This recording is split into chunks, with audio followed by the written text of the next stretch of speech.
Peace, love, knowledge, and freedom, and welcome to another episode of Frail Conversations. Today, I'm going to be discussing a very, very important topic that is necessary for all my brothers. Some of us won't take it, some of us will, but I feel like it's something that really needs to be discussed, and that's therapy. A lot of us need it. A lot of us need it. And a lot of us won't seek it, due to social conditionings and certain structures that have, made us not want to go there because of, a lot of the stigmas that are tied to it. But we hold a lot in. A lot of us hold a lot in. We're like shaking sodas. Like there's so much pressure within us, and we never take our caps off. You feel me? We take our stress thresholds and we just extend them as opposed to releasing the stress. It's like we get stronger. We get stronger, and it's not good. It's not good at all. When we look at life expectancy, they say men have anywhere between a 5 to 10 year shorter life expectancy than women, and a lot of it is heart related. And the reason why a lot of it is heart related is because we hold so much in. That pressure, it fucks with us, to where we're not releasing. And we held on to so much for so long. And and it kind of makes us ticking time bombs. We're ticking time bombs, and they were already in a societal structure that is against us in every facet. No matter where we go, we're targeted. No matter where we go, we're put in awkward situations, and then we're held to a standard that sometimes is unrealistic, and that pressure can get to us, and we need some way to release it. We need some way to release it, and if we don't, and when we don't, it becomes a lot more volatile for ourselves, for our people, for our families, for our friends, and we need a release. We need a very big release. So today I want to dedicate this to, of course, to all my brothers, but I want to, put that out there, seek therapy, yo. It's okay. It doesn't make you any less of a man, or it doesn't make you soft if you have to. Therapy is very, very beneficial to your psyche, to your mental space, to your entire physical being. And it's something that we need. It's really, really something that we need. Like I was trying to figure out, what I wanted to discuss today. And, that's what I was drawn to, so many different outlets and so many different things that I see of recent times and shit. They just get, it's heavy on us. It's heavy on us. We hold on to a lot and we never release it, so much so that we walk around with permanent mean mugs on and don't even know it. Like literally nothing could be wrong with us, but the tension in our bodies, the tension in our entire being is so strong that every nerve is wound up, and if you just understand anatomy, the reason why we're tense is because our nerves are tightened. Our nerves are constantly firing off, which makes our muscles stay tense and stay constricted. And because of that, it's evident in us. It's very evident in us. But yeah, we need therapy. We need collective therapy. We need individual therapy. We need healing. And that's what I'm gonna discuss today. Now, this isn't, propaganda or anything to say, yo, get out there. Like, I'm not telling you to go get it. I'm not telling you, or trying to push you, but I'm trying to let you know that, we gotta release, and we can't hold on to this shit anymore. We can't hold on to so much shit. And the plot twist to it all is that where we think it's making us soft, it's really gonna make us stronger. But before I dive heavy into it, be sure to follow me on Instagram at _just_scene_. Be sure to find everything that is me at iamjustsing.com. That will take you to my podcast. It'll take you to my merchandise, my courses, my books, everything that I do can be found there, found on my website, and it'll take you to every one of my social media outlets. What else? Yeah. I appreciate everyone who tips and donates and sponsors the podcast and keeps it running. You are very appreciated. If you would like to tip, sponsor, or donate, you can do so just by clicking the links in your description. It'll take you to where you need to be, Cash App, PayPal, and of course you have the direct sponsorship through Anchor that you can sign up for. So with that being said, I'm going to take a quick break. As always, we're going to hop back into Frail Conversations, the importance of therapy.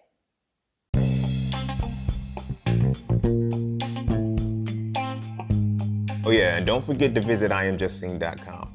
There, you can get all things Just Seen. You want to add the Frail series to your library? Visit IamJustSeen.com. You want to learn how to master the market for serious trading and investing? Visit IamJustSeen.com. You want to get your hands on some exclusive merch like tees, hoodies, coffee mugs, hats, bags? Visit IamJustSeen.com. Are you thinking about transitioning into the plant-based lifestyle? Visit IamJustSeen.com. You ever want to just chat with Seen about anything from simple advice to mentorship? Visit IamJustSeen.com. Anything and everything that is me, you can find at IamJustSeen.com. So just take a quick peek into my world and see why being just seen is nothing less but always more. Because you never really know what you need until you see it. You will never see it unless you visit IamJustSeen.com.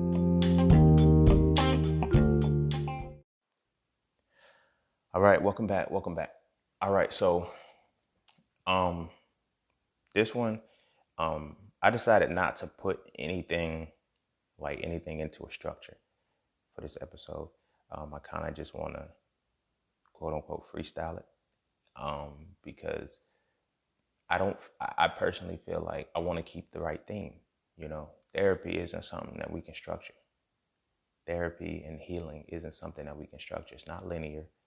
It's not, it's not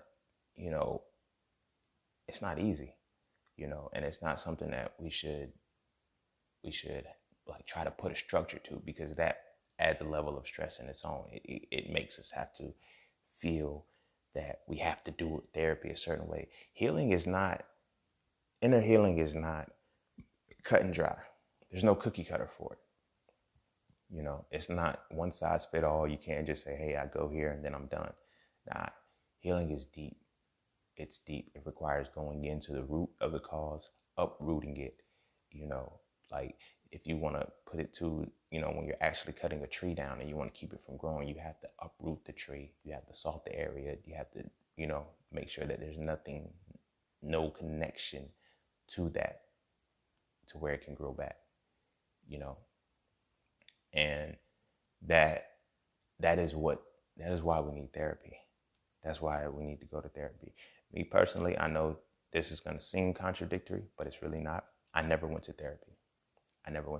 However, I never went to like a physical therapist, but I have gone through my own internal form of therapy through meditation, deep meditation, and communicating with what's considered the spiritual realm, the spiritual side.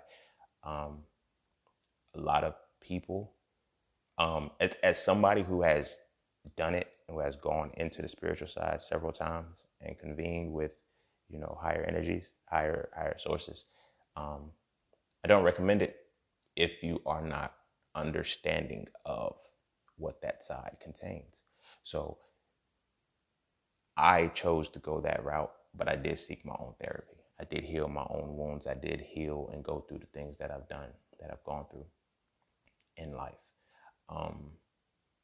But I recommend it for all my brothers. And the reason why, I really want to discuss this is because in speaking with some of my brothers and shit, they would tell me, after I read your book, I went to therapy. After I, especially after So Frail 2. So Frail 2 was different because a lot of my brothers were like, yo, in reading that, I can see what type of man I am. What type of man I've been conditioned and molded into be. And, they told me they sought therapy. They're actively going to therapy to change the circumstance or to change the situation. or they're seeking other things. Like I said, for me, I didn't go through therapy, but I went through my own spiritual cleansing, which was therapy in itself. So there's multiple ways to get there. That's why I didn't want to put this in a formatted structure today. I wanted to just be raw, you know what I mean? Because um, we're raw beings. We're raw beings, and the the healing that we need is different. It's different, and a lot of times, one of the biggest hindrances that keeps us from therapy is that we were never able to be in a therapy space or a therapy type setting. So it's like to be able to be familiar with therapy where you're in a how does that make you feel type situation, or tell me about this, or talk about that. It's like it gets awkward because when you feel vulnerability, like it's vulnerability is almost like crying in a sense for us as men. Like you know what I'm talking about. Like when you feel your eyes about to well up, you like, I don't want to go there. Like you can feel what is opening up for you and you don't want to go there. Like being vulnerable is that same thing. You feel what I'm saying? The moment we decide, okay, I want to share X, Y, and Z, or I should share X, Y, and Z, that awkward feeling of two things usually arise. Am I weak? And you ask yourself, am I weak? Or you'll say things like, I shouldn't be feeling this. Like those two things come up a lot, like being weak and, you know, feeling like I should not, you know, like the perception of what the other person is going to think of you. You feel me? Even though, have doctor-patient confidentiality and all of that shit with therapy, it's like, even still, it's like, this person now knows a side of me. This person knows my weakness. This person knows my weakness. And as men, as human beings, but specifically as men, we internalize that when somebody knows our weakness, they can beat us, they can defeat us, and in defeating, it's like we're already in battles enough that we don't need to give anybody any ammunition to be able to take us out. You feel me? I don't need you to know my pressure points. I don't need you to know what things spark me, what things can trigger me, because, that vulnerability happens. And when that vulnerability happens, it's like when we show you the chink in our armor, it's like, damn, now you can use it against me. And we fear that. We fear that. We fear having that exposed within us, because at any given moment, whether that be from experience or just personal internalization, you feel that the moment I expose this to you, you got me and you can use it against me. You feel what I mean? So, like, a lot of it all stems from a relationship of some sort, whether that be a platonic relationship, an intimate relationship, a familial relationship. You don't get to a point where you're able to share that with people. And a lot of times it's from our friendships, it's from our first connections and shit. Like, that's another thing. Like, our friendships aren't really friendships if we can't be vulnerable without condemnation. You feel what I mean? I'm fortunate enough to have powerful friends that I love near and dear, women and men. Like, I'm fortunate enough to have that to where when I share the things that, hey, yo, this is bothering me, it's not a, yo, man up, or, yo, get your shit together. I've had that side of friends, but then I was fortunate enough to encounter a side of friends who were, yo, talk about it, bro. Like, get this shit out. Like, what's going on? Like, yo, what's good? How you feel? And that's something that it's hard for us to deal with, and it comes from feeling like we might be soft, feeling like, if I express this, if I come off with this type of energy, I'm weak. I'm not a man. I'm less of a man, which is, a deeper connection to it. So, like, when we look at, and like I said, because we've never been heavily involved into an actual therapy session, and not a therapy session, but like a environment where therapy was normal. And by therapy, I don't mean, as a kid you went to therapy or anything like that, but as a kid, or whatever the case may be, you were in a place to express your emotions, and they were healthily processed, and you weren't undermined. feel what I mean? And like I said, I speak on the emotions that we're able to express as men, as black men, which is anger, rage, and aggression. Like, we're able to express those like a motherfucker. Like, when we get mad, okay, here, talk about this. When you get sad, when you get angry, here, talk about this. When you get aggressive, yo, sit down, talk about this. Like, here's the outlet for this. They're given that, but it's not really anything for the other plethora of emotions that we feel. Anxiety, sadness, depression, failure, regret, frustration, everything can be undermined. Like, if we regret a situation and we talk about the regret that we have with somebody, a lot of times we hear, well, you shouldn't have did the shit. Like, damn, like, I know I shouldn't have did the shit. Don't kick me when I'm down. Don't pour salt on my wound. I know that. You feel me?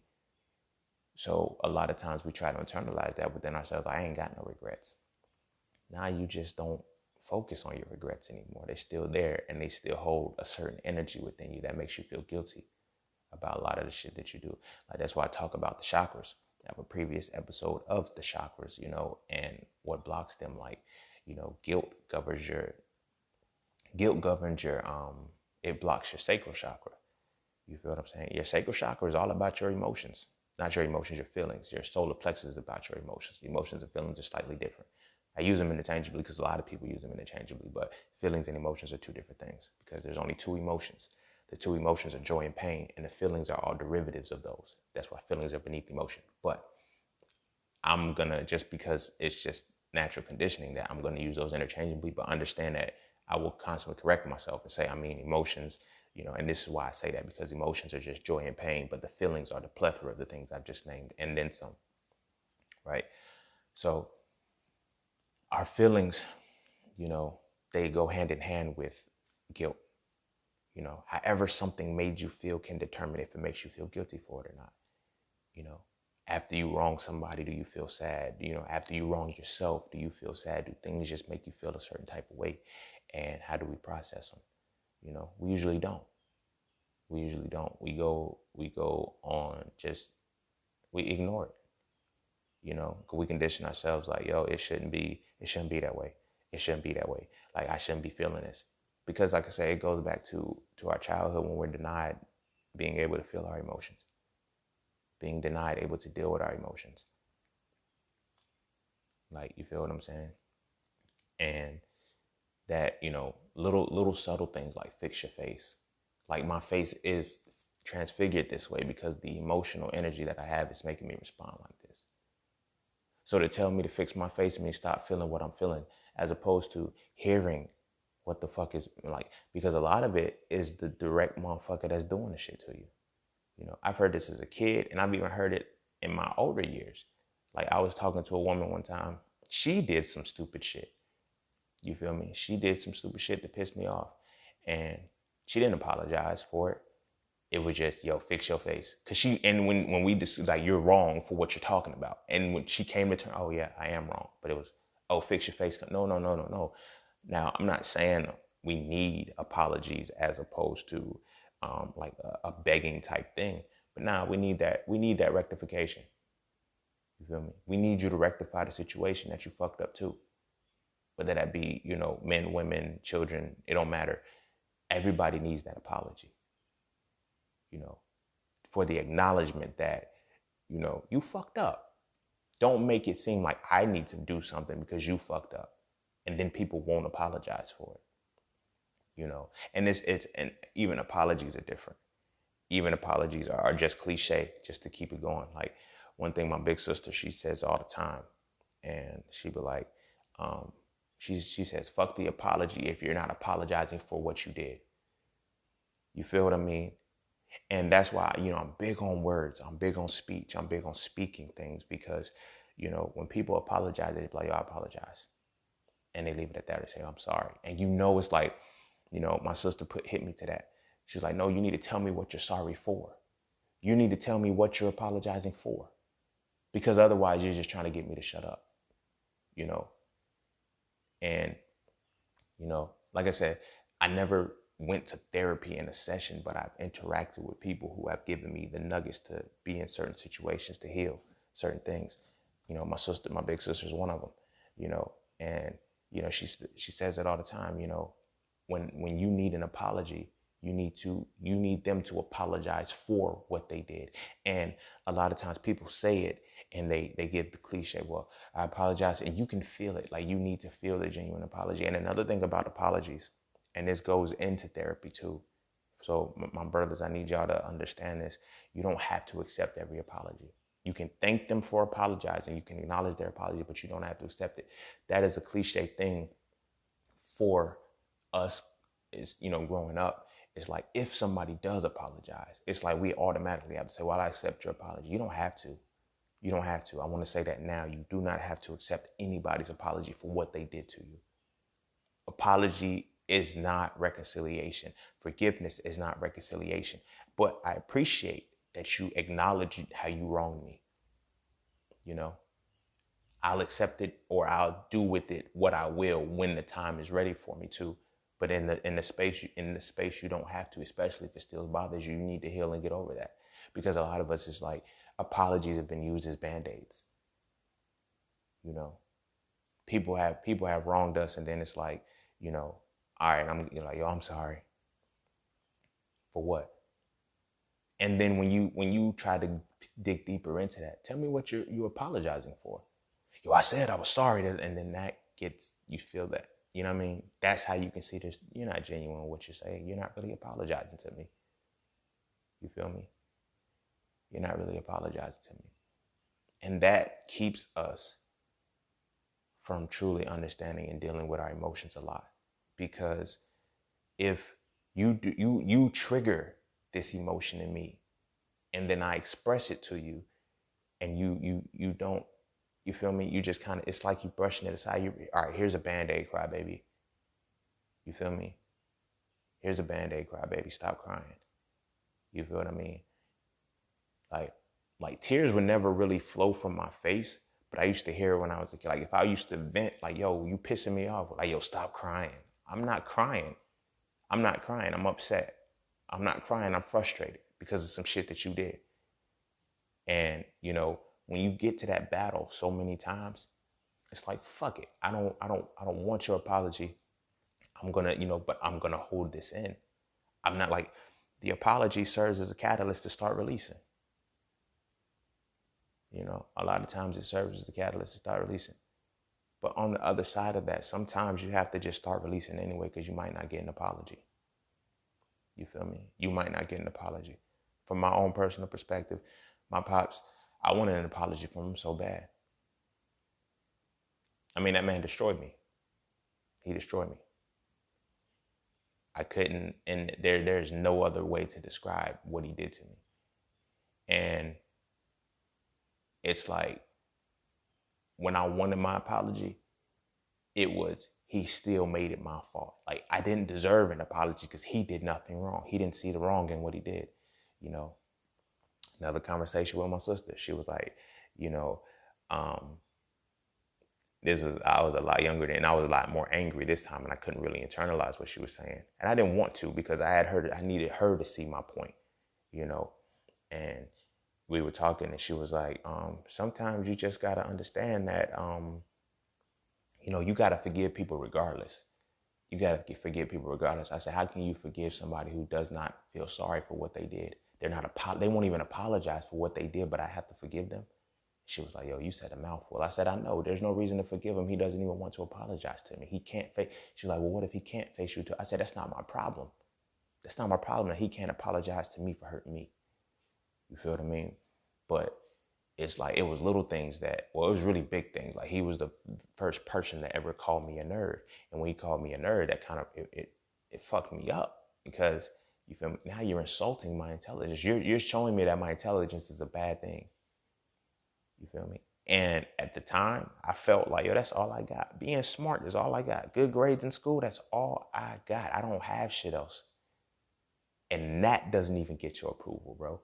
You feel what I'm saying? So it kind of, I needed an apology. But like I said, sometimes you have to just say, fuck it. I got to start the healing process, because I'm not going to get that apology. You feel me? And it's okay. It's okay. I got to start the healing process anyway, because my healing is independent. At the end of the day, you have to realize that your healing is independent of anybody else. You feel me? I say a lot of times you can only be a victim to the world for so long before you become a suspect to yourself. You feel me? The excuse of how the world did you can only work so long. It can only be viable in your life for so long before it's you. Before you have allowed this to consume you, before you have allowed this to manipulate every aspect of your life. You know how many opportunities I probably missed out on in life because I was angry. Because I was trying to prove a point to show that, yo, I'm mad and motherfuckers is going to feel me. You feel me? I missed out on a lot of opportunities because it was like, yo, that was unnecessary. I didn't have to do that. You feel me? But I speak on this in So Frail, you know, the extremely passive male and the extremely aggressive male. Both of those are tied to our inability to deal with our emotions. Our inability to healthily process our emotions. You know, we understand that the aggressive person, you know, becomes the tyrant. We become domineering. And I've lived both aspects of this within myself. I've been the extremely passive person and I've been the extremely aggressive person. And ironically enough, I didn't like either one of them. You feel me? I didn't like either one of them. But the one that I didn't like the most was the passive one, because that pushed me to becoming a people pleaser.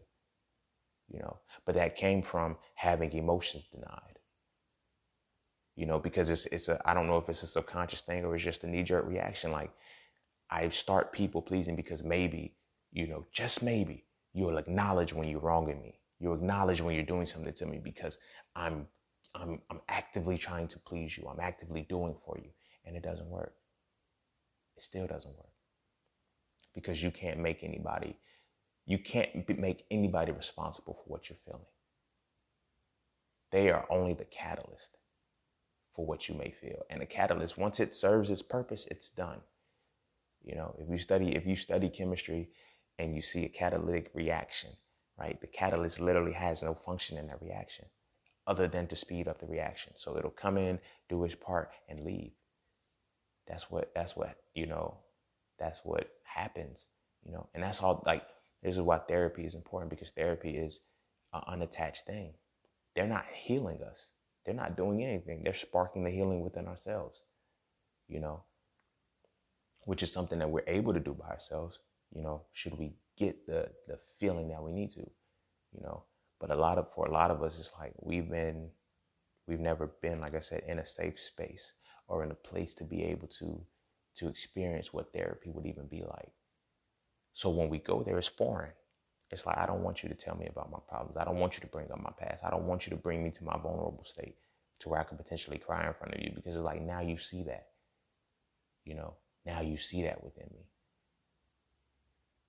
And what happens when that's shown? I can't hide anymore. My shell is broken. My mask comes off. I can't hide anymore. And we get to a point where a lot of times we don't really know what we're hiding from, you know, because it's a lot of times to expose whatever exterior we have, it shows our inner child. It shows our inner child, and our inner child is scared. Our inner child is angry. Our inner child is constantly frustrated, disappointed, let down. But you got to take it. And that's where it comes in from our upbringing.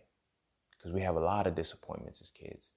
We have a lot of frustrations as kids, triggered by those older than us, triggered by those who are supposed to be guiding us. And for them to do that to us, it's never respected or acknowledged. You're a child, you know. Like I mentioned it a lot. Well, not a lot. I mentioned it before. That, you know, I've been told, like, if I told an adult or somebody, like, now granted, they, you know, it was hard to express. A lot of times it's hard as children to express our emotions because, you know, we're going to come off disrespectful. So they tell us. But who's really being disrespectful? Me, because I'm vocalizing what the fuck you're doing to me, or you for denying what I'm feeling, you know? But what I be saying is, like, I used to tell adults this a lot. I'm like, yo, you're getting on my nerves. And the reason why I would say that is because that's how I was spoken to. I never understood why I was just innately like this. I was like this as a kid. I speak to you how you spoke to me. I didn't give a fuck who you were, how old you were. You feel what I'm saying? I still do that shit now. Like, you feel what I'm saying? Like when I used to work, my managers, supervisors and shit, when people like I always referred to them on a first name basis. But I know a lot of my counterparts and shit would say Mr. or Miss or, nah, if you're speaking to me on a first name basis, that's how I'm gonna speak to you. I feel like the respect needs to be on the same level playing field. I've always felt like that. So I would speak to you as you spoke to me. You feel what I mean? So if I ever heard an adult tell me, you're getting on my nerves, I would tell them back, you're getting on my nerves when they were getting on my nerves. You feel me? And I was, I would always, be told, yo, you're disrespectful. I'm like, yo, you said it to me, but you're a child. So I don't deserve that same respect back. Like, you feel what I'm saying? So, but the point that I was making with that was that, if we ever get to that point where we're telling an adult, hey, yo, you're getting on my nerves, one will be kind of disrespectful, but two, they'll probably say some shit like, yo, you ain't got no nerves. Or, you know what I mean? Like, our shit is denied because it's about them. You feel what I mean? It's never about us. So when we get into our feelings, you're like, oh, you'll be okay. That is a poison. Like, people wonder why we utter the words, I'm good, so slick off the tongue. I'm good, or I'll be all right. Because we've heard it so long as kids. Yo, you'll be all right. You're a big boy. You'll be all right. I was talking about this in, I want to say a podcast, or maybe it was a caption on Instagram or something. I don't remember, but it's every level that we are on, we're supposed to operate from a higher level and not enjoy and not learn from that space. So like when we're kids, they push us to be big boys. We never have a chance to really be a kid. So it's like, emotionally be a kid. It's like, oh, you're a big boy. Big boys are tough. You don't cry. You don't do that. All right, cool. Then I become a big boy, but I'm still feeling these things. Right? Oh, you ain't a big man. You're a young man. Yo, you're not just a big boy anymore. You're a young man. Like, come on, bro. Like, don't let that shit affect you, bro. It is what it is. Like, you're a young man now. All right, cool. I become a young man, for real, and I'm still feeling this very shit you keep trying to tell me I don't have. You keep trying to tell me isn't there. But then it's like, oh, you a man, bro. Men don't go through that shit. Men don't go through that shit. All right, now I'm a man, still feeling the very shit that people keep trying to tell me that I don't have, that I'm not supposed to be feeling, that I'm not supposed to be having. You feel me? Oh, nah, man, you got to, come on, man, you got to set the example for the youth. They need to see what a man is like. When am I going to see what the fuck it's supposed to be like? When am I going to be able to process this shit? You feel me? When am I going to be able to process this shit? That shit that we held on to for years, like traumas, emotional situations and shit like that, like betrayals, all kind of shit like that. You feel me? That's another very, very important point. And parents, if there's any parents who are listening and you have kids or something like that, one, especially sons and daughters, but this is so for conversations. But so if your son has ever felt betrayed by you and you have not reconciled that or rectified that situation, they're holding on to a lot. Betrayal is something else. And here's the thing about betrayal, right? And in our community, we betray our kids a lot. We betray our kids a lot, and it needs to stop. We betray our kids solely by telling family business. And that is so poisonous because in one light, we'll tell the kid what happens in the house stays in the house. You don't go tell, but we don't really tell. We're not really coming from the perspective, you don't tell my business. The parents are saying, you don't tell my business, but I tell yours all willy-nilly. So we wonder why, oh, my kids won't speak to me, because you betray them. You betray their trust. You betray them. They don't come to you because of that. You feel me? If I tell you something and it's just, okay, if the rule is supposed to be what happens in the house stays in the house, right? And something happens and auntie knows. Like I've had situations where I would listen to some of my elders' stories when they were kids. And they would tell me how they got beat several times. They got whooped by several people for one thing. For the same thing. Oh, you got it from your mama. And then when your daddy got home, you got it from him. And then if your grandma found out about it, she probably got you too. And then your auntie probably got you. And then they'll say, oh, it takes a village. No, that's not what it takes a village to do. It doesn't take the village to destroy the kid. It takes the village to build them up. We blur our African realities with a Caucasian infusion because we still operate from that slave mentality of we're going to beat the child the whole way through. Everybody's going to get some. No. So we betray our kids. We betray the trust within them. You feel me? Oh, they want to act out in school, so this, that, and the third. Like, you feel me? And we tell that, but we don't find out why they don't fuck with us no more. You know, you can tell me anything. No, the fuck I can't. No, I can't. Because auntie's going to know. Because I'm going to tell you this, and then it's like, oh, your uncle want to talk to you. About what? The shit that I talked to you about that you weren't supposed to tell nobody about? Oh, okay. You feel me? That's one of the first emotions that we hold on to. Betrayal.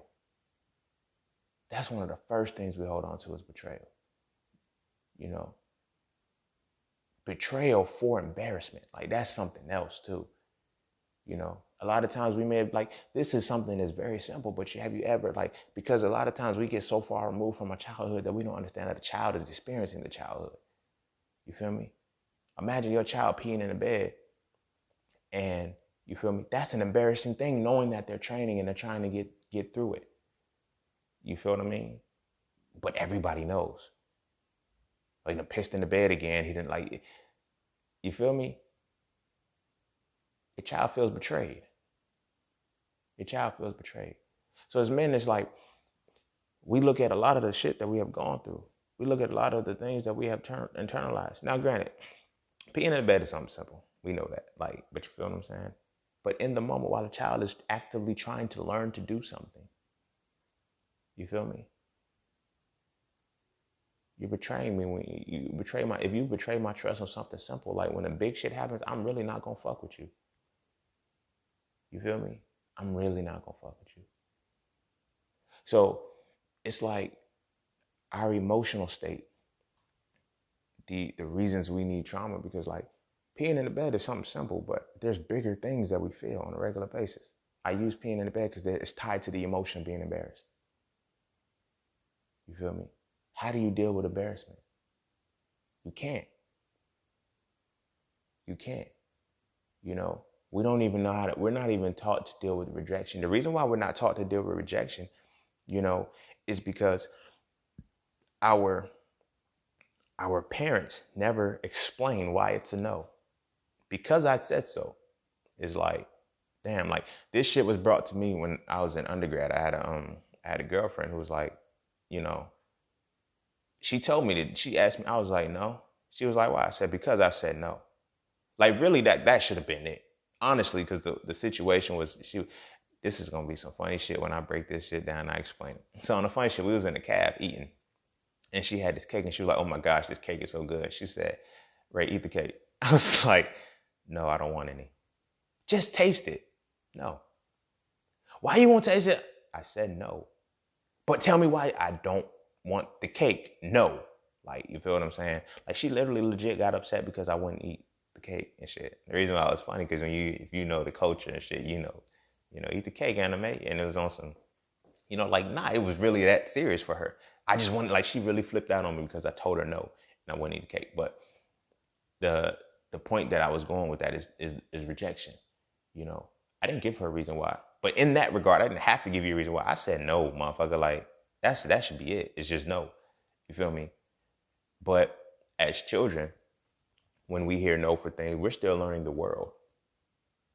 You know, but we hear no for so much.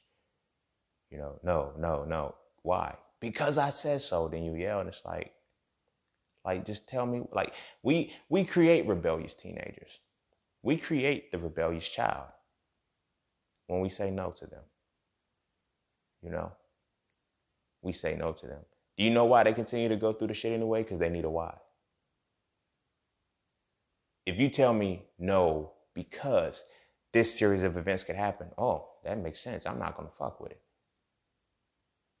But you just tell me no, that makes me not know how to deal with rejection, because it's always tied to something bad. It's always tied to you yelling, and because I said so, it's tyranny.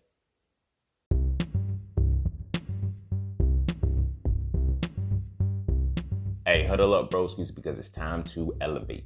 The secret to evolving masculinity is to define it, understand it, then apply it. The So Frail series defines masculinity as the spiritual, mental, and physical embodiment of the essence of analysis and deconstruction. From this definition, I explain how masculinity is not just the hat that we wear, but it's the essence that we must exude through application.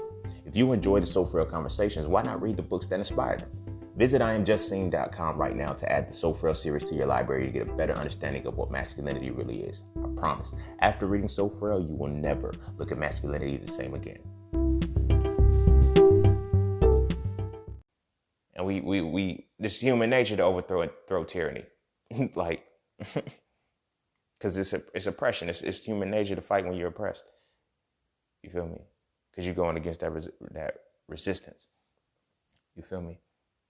But in not being able to know why we're feeling the things that we're feeling, or why we're being told, like when you say no, it elicits a certain emotion within you.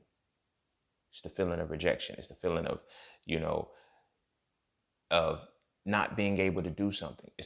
Sometimes it's the feeling of powerlessness, or not being heard, not being able to express your individuality, or things like that. You feel what I mean? We internalize that shit, but we never get a why to process it. To say, okay, well, that makes sense. Maybe I shouldn't be feeling this. No, I'm just told I'm not supposed to feel. So I bottle that shit up. I bottle that shit up. So now let's get into all of the emotions, and let's get into the real shit, why therapy is important. Because we set the tone for every emotion that we could possibly feel as boys.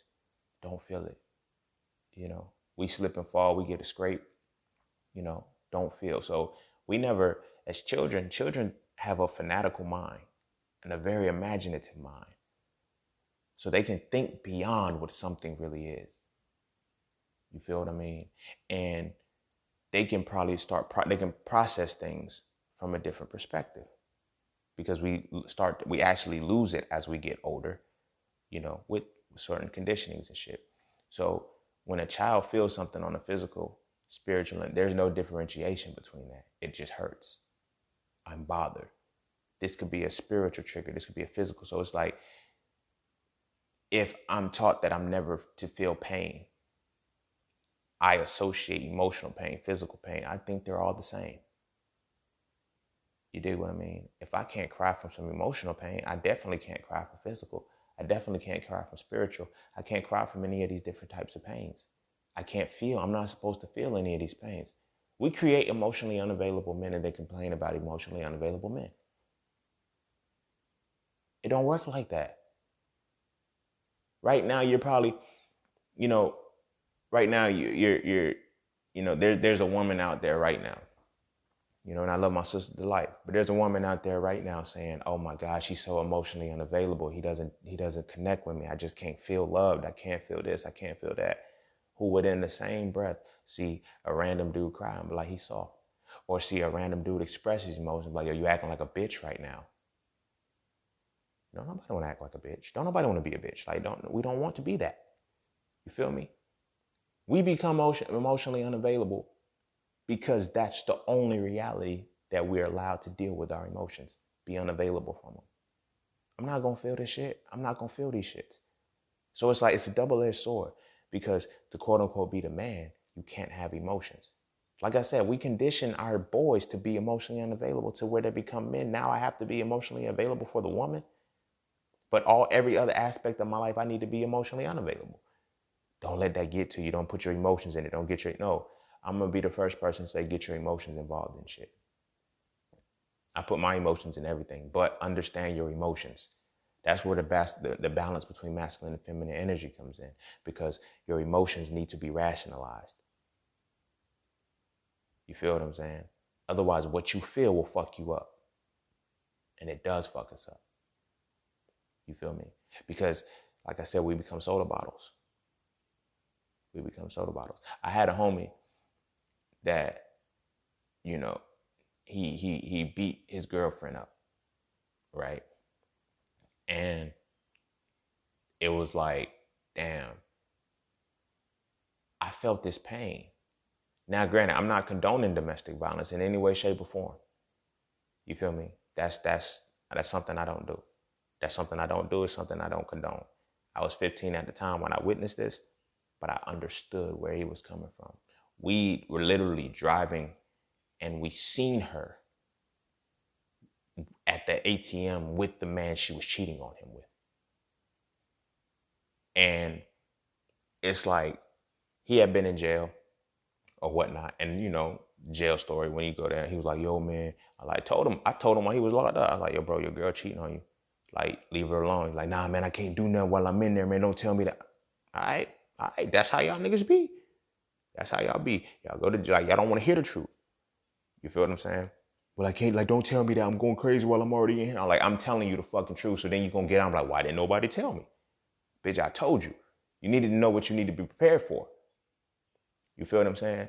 So he gets out and happened to run into her at the ATM with the dude. And the dude peel off. He leave. You know, and I get it. Everybody's like, you know, and he could have beat the dude up. But then it would have been like, yo, you deal with that person. Like, he dealt with her. You feel me? But again, I'm not condoning it in any way, shape, or form, but I understand why he snapped. Because when we're unable to process our emotions, like I said, it goes back to being kids. You know, kids don't know the difference between physical, mental, and emotional pain. It all hurts the same. And as men, we're never able, for one, to differentiate that shit. So when we get a hurt, we inflict that back. We defend ourselves against pain. You know, we were always taught, like, peep this shit. You always taught if somebody hit you, you hit them back. See, this is why I'm big on that. And so Frail, I've mentioned that there's a synergy between the mind, body, and soul complex. So we got to be careful. If we're going to teach something, we have to teach it in full capacity. If you hit me, I hit you back. Okay? It then becomes different when emotions are involved. Because as a man, I'm never taught to deal with my emotions. So I'm not going to hit you back emotionally as my defense. I'm going to hit you back the only way I know how. You feel what I'm saying? So in the moment of why he's fighting her or whatnot, I'm like, bro, like, I eventually grab him, break it up and shit, but the look in his eyes when I seen him was like, yo, she hurt you bad. Like, this is, I can see your heart hurting, and I can see why you're responding like this. Again, I'm going to reiterate, I do not condone domestic violence in any way, shape, or form. But I'm speaking on this specific instance because I understood where it came from. I still chastised him. I still had to talk to him like, yo, bro, don't be doing no stupid shit like that. That's a fucking woman and shit. But then it opened my mind up a little bit more to be able to see that he got hit and he hit her back. He got hit and he hit back, but he only knew how to hit back one way. You feel what I mean? He only knew how to hit back one way. And a lot of times it's like, when it comes to not being able to deal with our emotions, like I said, we're bottle top. We're shaking soda, ready to explode. It's just that one thing, because everything is like, and then when I put into perspective, like, all of the shit that the dude has been through in his life, you feel me? He had a fucked up relationship with his mama, had a fucked up relationship with his dad. He faced death a couple times. He's been in and out of jail. You feel me? He's lost homies and shit like that. Like, he's been bottling up a lot of shit. And the one thing that he loved the most, you know what I mean? So again, I understood where that came from. But this is why I'm big on, we need therapy. We need release. We need to understand, but I personally feel like therapy needs to evolve. The therapists and stuff, they need to evolve because they need to understand the spirit. They need to understand the mind. You feel me? They need to understand the mind deeper. Because the cliche, conventional, how does that make you feel? And shit, like I haven't seen many people that can peel back the layers the way it's supposed to be done to where you can uncover the shit. You feel me? Because it gets redundant. I'm just here paying you to talk. I don't need to talk anymore. I don't need to just vent. Like I think that's what therapy has become, just venting. I just need to get this shit out. Okay, now what's your solution? You know what I mean? What are things like that? Because the things that we have done as men, the things that we have internalized as boys, our inner child is what's responding in a lot of these situations. You feel what I mean? And we're still constantly dismissed. Funniest story and shit. Luckily, I got patience and I got the understanding that I have, because I'm in a conversation. The post was somebody, tagged me and they said, "What are your thoughts on this shit?" You know how motherfuckers do. But the post was, "Why are black men so emotionally unavailable?" So I go in to respond. I'm like, "Yo, we're emotionally unavailable because," I said something along the lines of, "We're not allowed, basically we're not allowed to feel our emotions for so long. We're conditioned to certain things and, blah, blah, blah."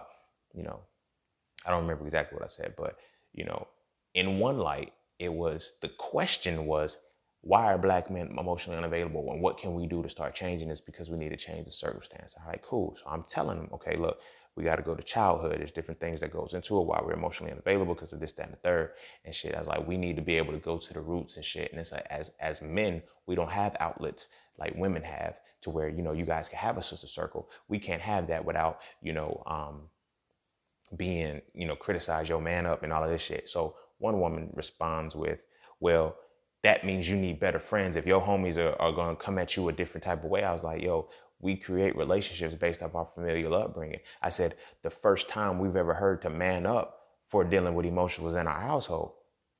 So it's easy to say find new friends, but is it easy to say find new family? No.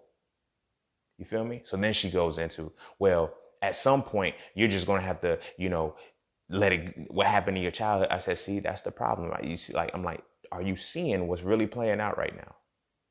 As a man, I'm telling you why we're emotionally available. I'm telling you why we respond the way we respond. And even still, in telling me not to respond this way, you're telling me to respond this way. You're telling me that what I'm feeling is not what I'm feeling. What I'm feeling, I should not attribute to. Like, no, you cannot uproot any tree until you get to the source. It doesn't matter how many times I cut the tree down. I have to go back to my familial upbringing. I have to go back to the shit that my parents did to me. I have to go back to the shit my siblings and cousins and all of that shit did to me. I have to go back to that in order to uproot it. You're telling me if you're a grown adult, that should not still affect you. Why the fuck not? Why the fuck not? Why the fuck not? Why can't it? So it's like, so in that same, and I'm like, do you see why we don't talk to y'all? Do you see why we don't talk to people? Because at the end of the day, no matter what it is, when we try to tell you what the cause is, we're told, no, don't let the cause affect you. That's the law, one of the laws of the universe. There's 12 of them. That's one of the laws of the universe, cause and effect. You can't bitch about the effect and say, I don't need to worry about the cause. But that's what happens to us. That's what happens to us. You feel me? We're not allowed to face our causes. But you want us to somehow erase the effect. It can't. It doesn't work that way. It doesn't work that way. You feel me? So I'm explaining to the sister, I'm like, do you see now? I said, I'm at that point where I understand what's happening between our conversation right now. Every time I said, she was like, oh, yeah, you make a good point, but y'all still need to do this. All right, well, we don't do this and we can't do this because this, that, and the third. Oh, see, I'm not making excuses. You asking me the question of why we're emotionally unavailable. And I'm telling you why we're emotionally unavailable. And you're telling me that's not a reason why you should be emotionally unavailable. You're going to tell me how we as men should respond. Okay, so when we're continually told that, we like, all right, fuck it. Fuck it. I'm done talking to y'all motherfuckers. I'm just going to be emotionally unavailable because you're not fucking listening. You're hearing every word that I'm saying, but you're not fucking listening. So it's the double-edged sword. We're emotionally unavailable because All of our lives, we get to these points where we're heard and never fucking listened to. I know you mad, but you gonna fix your face. I know you upset, but take that bass out your voice. You feel what I'm saying? That but is what makes us emotionally unavailable. And it's also why, my brothers, we need therapy. You feel me? We need to be in a space that has no connection to us in order to get to that point, so we're not necessarily hearing a but. You know, that's what shuts us down. People don't, it's so subtle that people don't even shut us down. When we expressing, I feel like this, that, and the third. That wasn't my intention. All right. I didn't mean to make you, all right. It doesn't matter what you meant to do. It doesn't matter what your intention is. This, what the fuck happened. This is what the fuck you did. This is what the fuck it led me to feel. Let me feel it. Let me express that I'm feeling this shit.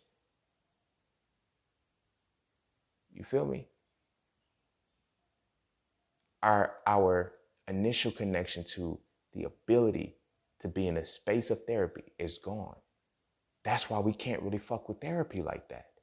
That's why we refuse to fuck with therapy like that.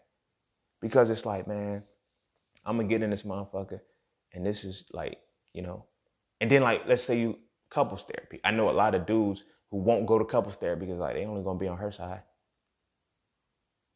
They're only gonna hear her side.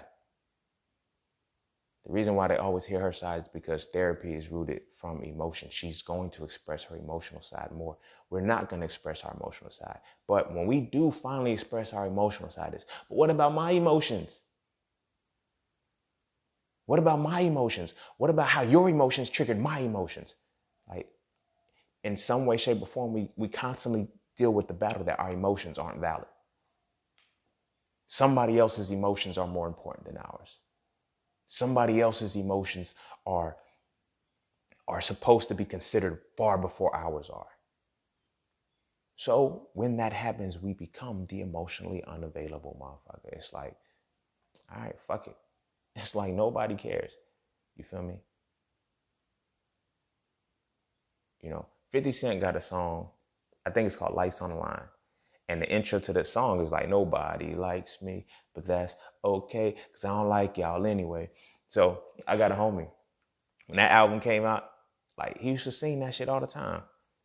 And like, one day he was just sitting in the swing and he just started singing it. And he looked at me. He was like, nobody likes me, but that's okay, because I don't like y'all anyway. Fuck all y'all. And I was like, fuck you. You feel me? But at the end, but I seen something. I was like, yo, why is it fuck everybody? He was like, you know what? It's fuck the world because the world be fucking me. And when he said that, I just stopped and listened to him because I was like, damn, that's really his perception. That's how my guy feels. He feels like the world is fucking him. I'm like, yo, how many of us really feel like that? And then when we tell her, yo, fuck it back. Like, you know what I'm saying? Like, don't let that shit get to, like, those words can, like, don't let that shit get to you. How do you tell somebody, don't let something get to you that's getting to you? What you mean, don't let it get? It already did. It already did. That's why I'm talking to you about it. But now you're telling me to go back in retrospect and say, don't let it get to you. It's already here. It already hit me. It already fucked me up. It's already affected me. What do you mean, don't let it get to me? It's already gotten to me. You feel me? So we get to the fuck it point. Bottle that shit up, bro. I'm a man, bro. I ain't about to let that shit rock. I ain't gonna let that shit, like, I can't let it sit. But it does. It does. Sit so long, it migrates onto the soul and imprints and stays there. And it imprints so deep into our soul, it becomes our conscious mind and it's our reality. And we just act. We just act out of this space. We act out of pain. We act out of frustration. We act out of disappointment.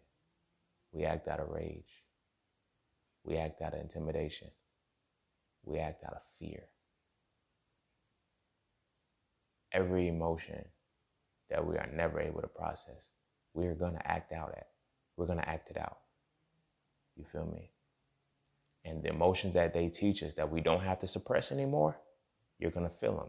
Anger, rage, and aggression. What do you think that leads to? Pure destruction. Going back to what I was saying about the homeboy who ended up, beating his girlfriend up. Anger, rage, and aggression were only emotions that he was able to operate from. Those were justified emotions. The soda reached its capacity and the top popped off. What emotions do you think came out of that? What was his emotional response to that? Anger, rage, and aggression. It wasn't to go be hurt and cry. It wasn't to feel embarrassment. It wasn't to feel shame. It wasn't to feel anything that also was triggered in that. It was all of these emotions that he felt at one time: confusion, hurt, disappointment, disrespect. All of these things bottled up and funneled into 3 emotions, and he unleashed them. Anger, rage, and aggression. We look at our young boys and shit, and they're like, yo, you're angry, you're angry youth, you're angry kid, and all of this shit. You need to let that shit go. Well, teach them how to process that shit, bro. Because that's how easily it is for them to live the criminalistic life, because those things are fueled with those 3 emotions: anger, rage, and aggression. Nobody you can't passively run the streets. You can't. You got to put the fear in motherfuckers. You got to be like, gangsters ain't, you can't be a happy gangster, bro. You have to have anger, rage, and aggression on a continual state flowing through you every single day. And those are the 3 emotions we're permitted to have as men. We're not left alone until we feel those. You feel me? And then when we look at some of the shit in our relationships too, especially with our women, if we're not feeling those 3 emotions, she denies our emotions in that regard. You feel me? If we're upset and don't feel like being bothered, I just want to be held. I just want to, I'm upset. I'm upset. Now, women, communicate. Communicate with me. Communicate. A lot of y'all we can't communicate with because y'all don't want to face the accountability for the shit that y'all do sometimes. The emotions that y'all trigger. I know. It could be y'all too, When we're shifted into if you disappoint us and we tell you that you disappoint. Well, what about the time you did? Okay. You addressed that time, and I handled that time. But now we're talking about what you're doing to me now. So why are you going to go there to deflect it? Here's what the fuck you did to me now. You feel what I'm saying? I was in undergrad one time, and this woman that I was with, this was a very, very fucked up relationship. And I always reference this a lot, but it had a lot of lessons in it. She gave a dude her phone number right in front of me. And I'm like, yo, really? I snapped. Like, you feel me? My homies was like, yo, they were like, yo, I can't believe she really just did. I said, I know. I said, you know what? I'm going to walk off because right now. And then I walk. And then I said, you know what? Fuck it. I'm going to address it because I ain't no bitch. I was like, wait, nah, you in college, bro. Like, ain't no point in fucking up over no stupid shit like this. You know what I'm saying? So I walked off and shit. So I'm talking to her. I'm like, yo, you just gave this dude. And she was like, well, what about all them bitches that be smiling up in your face and out of this? I'm like, I have never in my life given a woman my phone number in front of you. Like, there's a different level of disrespect to that shit. You feel what I'm saying? But at the end of the day, I was supposed to deny my emotions. Well, she's still with you. You feel me? I'm like, y'all don't see this shit, bro. That shit hurt. I was disrespected. I was disappointed. I was let down. Like, a lot of the things happened, and everybody's just telling me, yo, she's still with you though. You the one that got her. Like, ego, inflating an ego does not absolve the emotions that I'm feeling. It just don't. So when we try to flex that shit, like, tell a motherfucker, like, some shit like that, like, as men, damn, that's a crazy realization.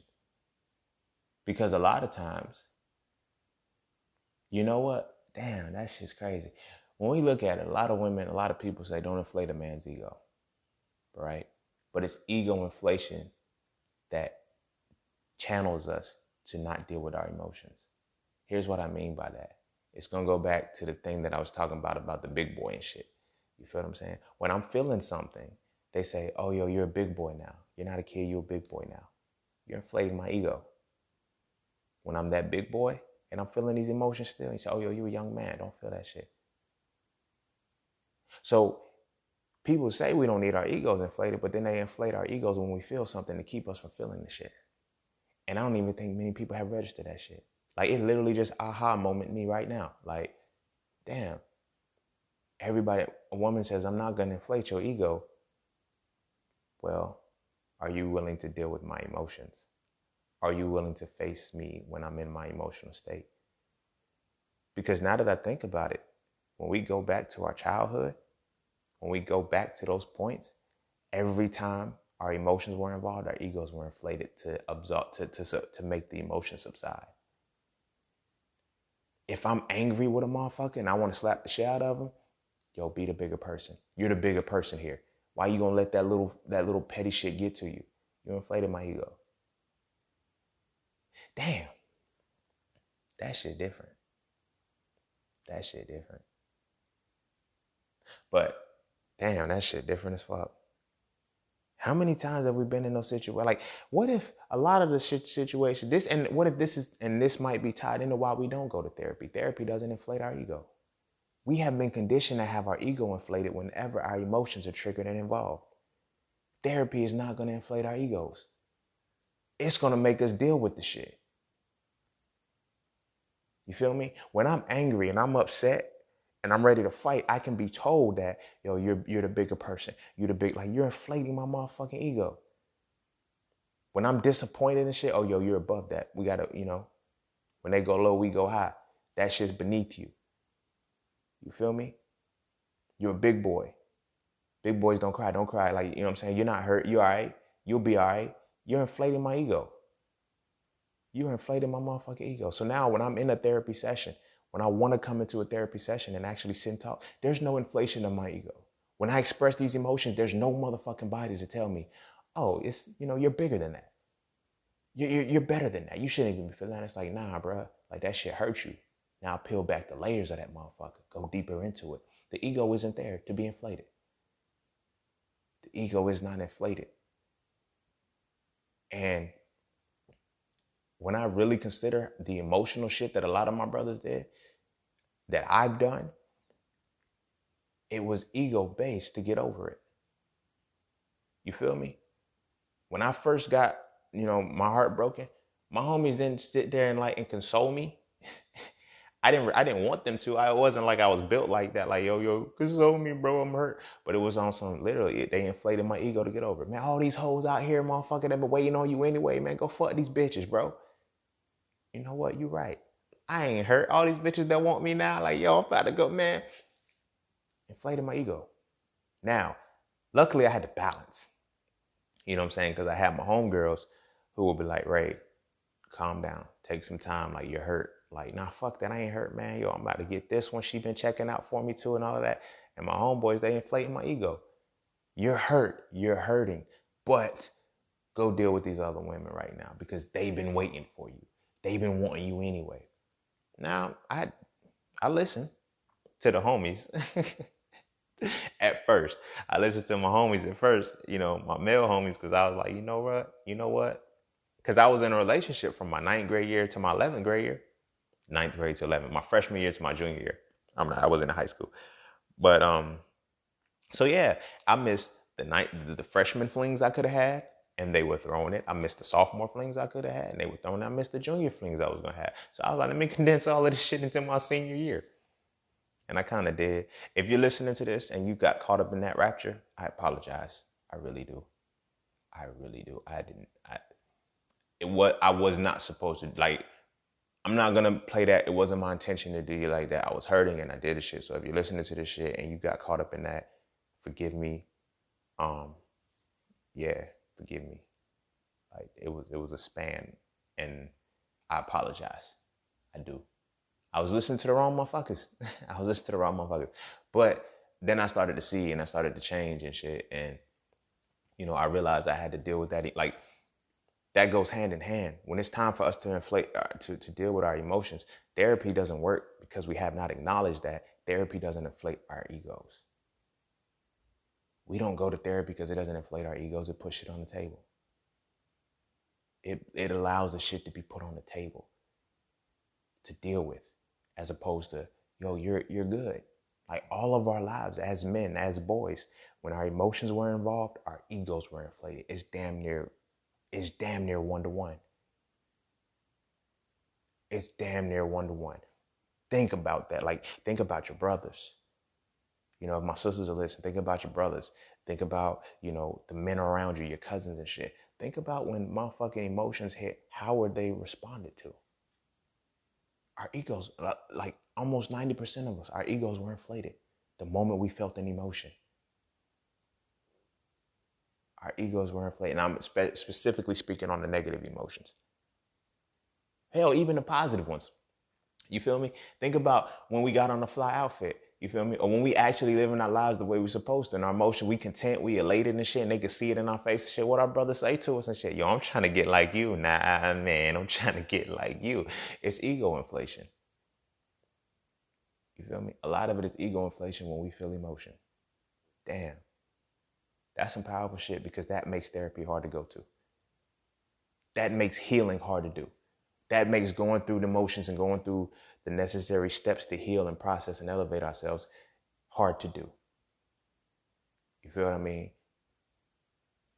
And we got to be able to face that and face the situation without our egos being inflated. And I think that's why it comes to the point where we, you know, where, and so Frail too, I also mentioned the catty argumentative man, you know, who's the opposite of the emotionally unavailable man.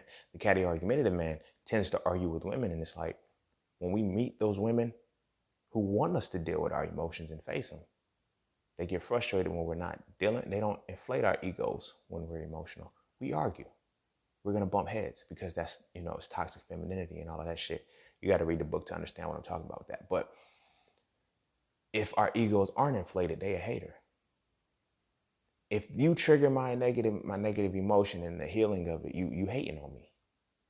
You're not inflating my ego. If you trigger my emotions and you start trying to deflate my ego, you're a hater. You don't really fuck with me. But then when my emotions are I need to heal them and like, you know, you inflate them. Yo, you're bigger than that. You better than that. Like, you're stronger than that. Yo, you so strong. You this, that, and the third. We can't be weak. We can't be weak. You feel me? Don't cry. You a big boy. You strong. Come on. Don't pick him up because he's going to cry. Like, let him be strong. Let him be a man. Let him be a boy. You feel me? Not let me be what I am right now. Not let me feel. Not let me deal with these emotions. You feel me? Every single time our egos are inflated when emotions are involved. And that makes us not even want to do therapy. That makes therapy hard for us to go through. You feel me? Because again, like I said, it goes into the point where we're not put into a space of a therapeutic session when our emotions are happening. So it's hard to go into that space. It's very hard to go into that space when I'm hurt, when I'm disappointed, when I'm upset, when I'm frustrated, when I'm confused. You know, I don't think motherfuckers really know the capacity of what it is to be confused, and motherfuckers still depend on you. Motherfuckers still come to you and like, yo, like, you know, you'll figure it out. I know you'll figure it out. I'm confused as fuck right now. You're telling me that you inflate my ego. If anybody can figure it out, I know it's you. You know what kind of pressure that puts on me when I'm already confused? I don't think people understand sometimes that we just take on so much as men because our egos get inflated the moment our emotions hit. Because nobody wants to see us emotional. Nobody wants us to allow our emotions in until or unless we're exhibiting anger, rage, and emotion. They don't inflate that form of the ego.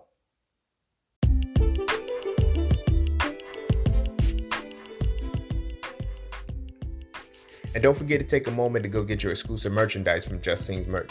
At Just Scenes, each piece is specifically crafted with positive imagery and symbolism. From the titles and designs to the descriptions, each style gives you something to feel great about. With everything from hoodies and tees to coffee mugs and tote bags, we have something for the entire family. So be sure to get yours today. Find us on Instagram at Just Scenes merch and get your merchandise right now.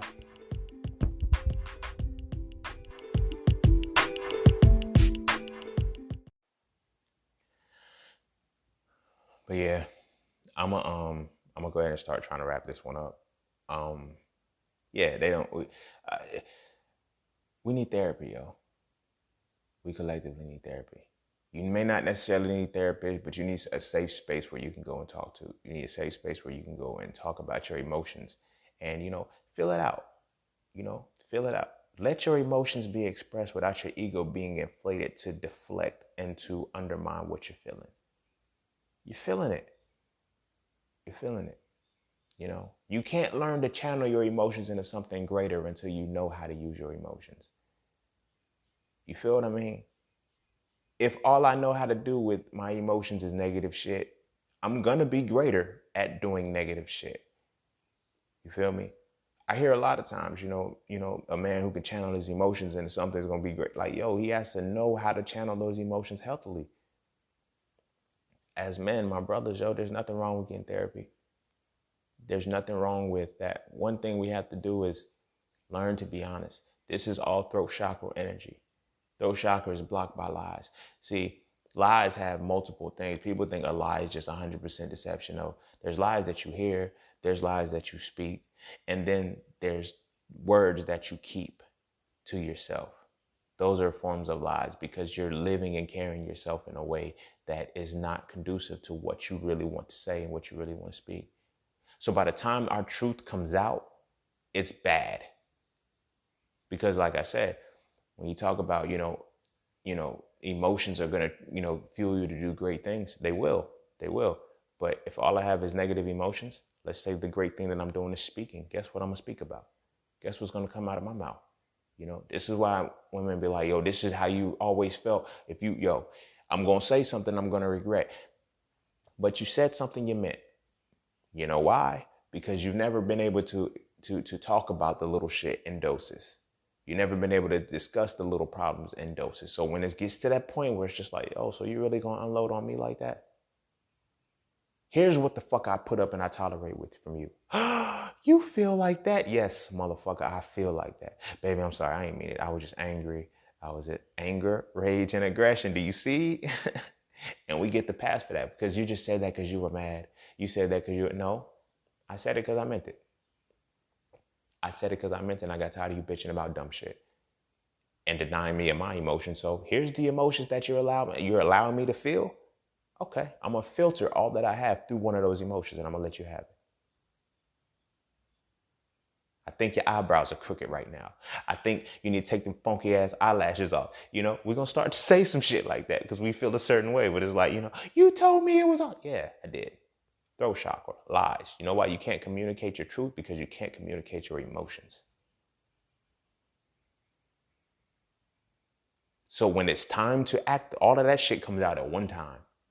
And when the truth comes out, it seems contradictory and it seems like it's a lie, but it was always there because I was never able to communicate it. As men, we have to formulate our words a lot different because we can't speak emotionally. Oh, look at him, he's getting emotional. Yeah, you're damn right I'm getting emotional. Because emotion, the rationale follows emotionality. I can admit when I'm getting emotional, I get emotional. I ain't gonna lie. The fuck? But I have practiced my emotions so much that when I get emotional, I can still infuse my logic into it and I don't kind of shut down. You feel me? Because I've been accustomed to, and I've been fortunate enough to have that side of women. Shout out to my sisters that I fucks with heavy on a regular basis. When I talk to them, they don't inflate my ego when my emotions are involved. And not only that, they don't see me as less of a person or less of a man when my emotions are involved and we having that conversation. And because that, I'm able to communicate with them more from that emotional space. And it doesn't even feel like I'm coming off weak because I'm able to actually say it as, yo, this shit pissed me off because this, that, and the third. And it's like, oh, word. I rarely get those conversations where it's just like, yo, you're bigger than that. Don't let that get to you. Really let that, it fucks with a man when he's expressing his emotions and you say, I know it seems like you're empowering him, but you're kind of redirecting that energy to a negative space when you say something like, yo, you really let that get to you? You really let that bother you? Even if you're trying to say it, see, Nobody wants to stroke the ego, but they stroke our egos all the time. You feel me? We don't even know how cliche, how so ingrained it is. I'm not gonna say cliche. I don't know why I want to say it, but we don't know how so ingrained it is to inflate a man's ego when his negative emotions are involved. That we have to, you can't, and this is why you can't put the two hand in hand. Like to in one breath say, "Oh, I'm not about to stroke a man's ego to make him feel good about himself," but you do. Watch when the negative emotion hits. Watch how you respond to your man. My brothers, when the negative emotion hits, start watching how we respond to each other. Start watching how people respond to you. Their first reaction, their first instinct is to inflate your ego and make you not feel that emotion, or make you feel like you're superior to the emotion that you're feeling. So you don't have a reason or a desire to process it. You don't have a reason or a necessity to actually heal it and get through it. You feel me? That's why we need therapy. We don't need therapy because we need to get into a point where we're weak or anything like that. We need to get to a point where our ego is not inflated when our emotions are felt, so we can better deal with them. So we can better accept what's really going on. And that is what's going to help us relieve a lot of the shit that goes on with us. That is what's going to help us transform a lot. You feel what I'm saying? For my sisters, when a man comes to you and then you feel like, he talks, he's just so open about the things. Like when we get to that point of openness and we get to that point of comfort, you feel me? You're not inflating our ego anymore when we're in that emotional state. So a lot of times you could be dealing with a narcissist that you created. You feel me? A lot of men, we have narcissists. A lot of us aren't narcissists, but we have narcissistic tendencies based on the fact that our egos are inflated whenever our emotions are involved. And we have been continually conditioned to believe that we don't have emotions. So when our emotions are there and our ego is not inflated afterwards, we have narcissistic tendencies.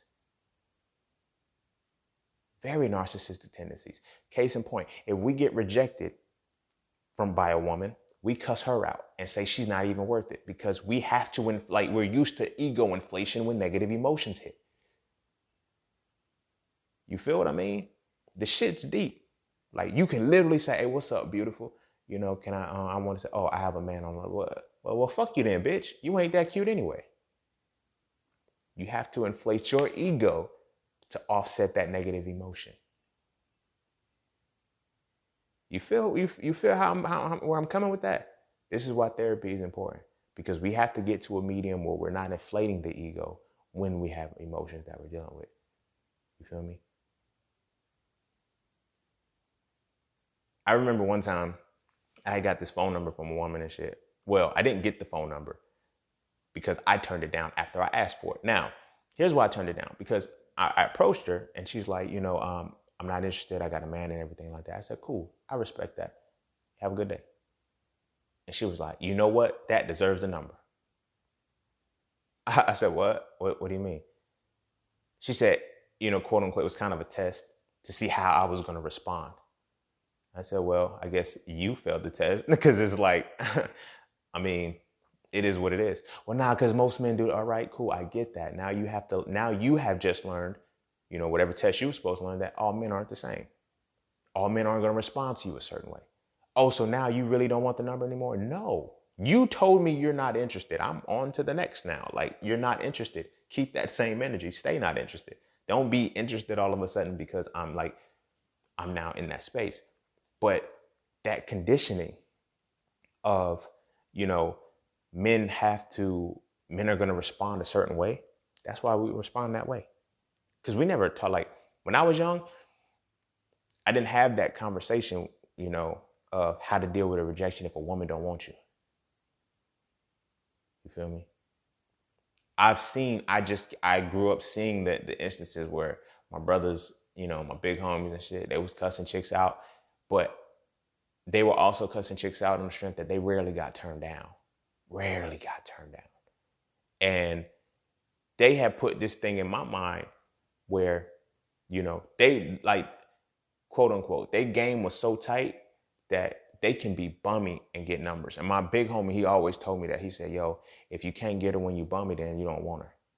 I was like, what? He said, because she's not going to see you. So every woman if I would get a number, I would be in work clothes. I would be in something real tacky or, you know what I mean? And it's like, yo, because then that's when your essence got to shine. That's how you know you really know how to talk to her. You feel me? He said, if you get dressed and you put all of that shit up on and then you got to go, he said, nah, it ain't going to be real. He said, you can get any woman like that. He said, but if you can get her when you bummy, you damn sure going to get her when you fly. You feel me? So I seen him holler at this girl. He was, when I say bummy, he was real bummy. And then after that, it's like she turned him down. The very next day, all he did was get a haircut, put on the shit that he regularly wears on a regular basis. And then he went up to her and got her number. And she was like, He was like, I just tried to talk to you yesterday. And then he cussed her out, of course, and shit. Yo, you a buckethead bitch. I tried to get your number. Yeah, you ain't. And I saw both sides of that. When we deal with those negative emotions, when those negative emotions hit us like rejection, failure, all of that shit, if our ego isn't inflated, it makes us, we have to figure out a way to inflate it. And it's very, very bad. It's very, very bad. We have now shifted into a society that makes us feel less like we don't, like I remember there's a time if you didn't make the basketball team, you just didn't make the basketball team. You feel me? Or you played harder that summer and you got better so you can make it the next year. You feel me? Or if you ran track or you ran something and you didn't make first, second, or third place, you just said, all right, fuck it. I'm gonna try harder next, the next time. Now we get honorable mentions and shit. We get ego boosters. At least you tried. But you didn't win. You feel what I mean? So we do that. We give honorable mentions for our emotions. You feel what I mean? When we fail, when we have these negative things that affect us and shit, our ego is inflated to keep us from dealing with those emotions. We got to stop doing that. Stop allowing our egos to be inflated. Stop allowing, stop entertaining people who are going to inflate your ego when you're feeling with an emotion. And I know it's so subtle. Like this is something that we really have to break, but your next conversation with somebody, when you get into a state of feeling, go to somebody and talk to them about what you're feeling. Watch as a man, as a brother, watch what happens. Watch when you express your emotions, they're going to give you some kind of ego inflation. It's natural. And then watch how you do it in the moments of when somebody comes to you and they want to talk and shit, you give them the ego. All right, you're bigger than this. You're stronger than this. Like, yo, come on. Like, you're stronger than this. You're giving it's ego inflation. You feel me? And it's so ingrained. It's in every aspect of our lives. It's in every aspect of our lives to inflate the ego. When we go through a tragedy right now, religious people will say, well, the Most High doesn't give battles to weak warriors. Damn, you're right. I maybe I am bitch and I am strong. I am this. You see how easily it is just to undermine the emotion? We're conditioned for this shit. In addition to all the shit that we've been internalizing as kids and deflecting to operate for the next level, the biggest thing that keeps us from this point is the inflation of our ego when we feel negative emotion. And that's what therapy is going to absolve, and that's what therapy is necessarily for. I don't want to ramble too much. I'm going to go ahead and wrap it up there. So, as always, be sure to follow me on Instagram at _just_scene_. Find me on all of my social media and everything. That is me at IamJustScene.com. Yeah, that's about it. Like, this was a very, very important topic. Multiple people gave me different topics on what to talk about today, and I kind of felt like encompassing them all and getting to a root point of what each one was talking about. Because some people were talking about healthy relationships and our response to that, but it was all around men as our response to our emotions, to the things that we do emotionally. And the biggest point of that stuck out the most was therapy. We need therapy, but we need to be able to go to therapy. We need to know why we need therapy. And now, we need therapy because that's the one thing that's not going to stroke our ego and boost our ego. You feel what I mean? When it comes to our negative emotions, you feel me? We have to get to a point where we can comfortably feel, I'm not bigger than this emotion that I'm feeling right now. I am the size of this emotion right now, or I could be smaller than this emotion. Now let me deal with this so I can become bigger than it. You feel me? And that's going to really help us. Like, therapy is very important for that. You're not crazy for going to therapy. You're not weak if you go to therapy. You're not less of a man. I know I kicked this off by saying I didn't go to therapy, but I did do therapy. I didn't go to a physical therapist, like not, an actual person. I didn't go to that, but I went to spirit. I started studying spiritual gurus. I started studying spirituality on a different level. You feel me? That taught me meditative practices, taught me that. And then I was able to reach the point where I was able to go into the spirit realm and actually deal with my shit, deal with my shit without, the unbiased thing, because my ego was never inflated in my own space.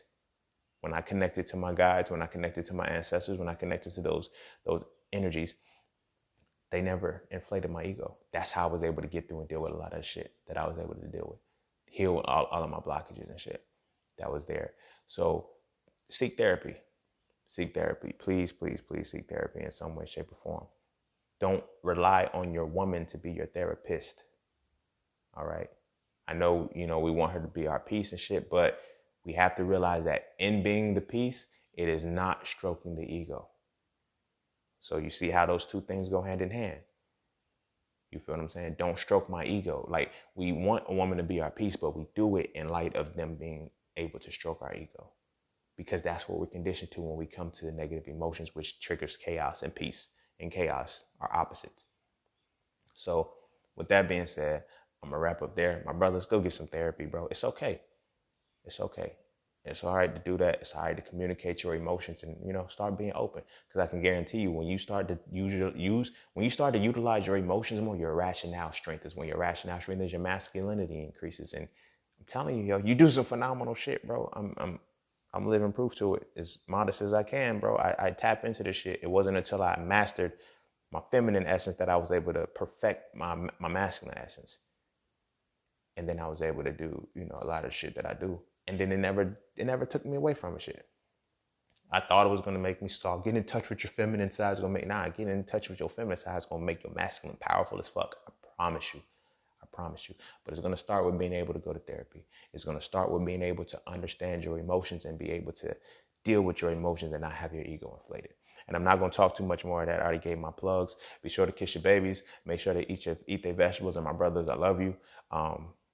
Don't allow this shit to affect you so much. You feel me? Inflecting the ego, like it's so knee-jerk, my bad. If it affects you, face it, deal with it. You feel what I'm saying? And as always, I love y'all. Kiss your babies, make sure they eat their vegetables, and I will see y'all on the next one. Peace, love, knowledge, and freedom. I'm out.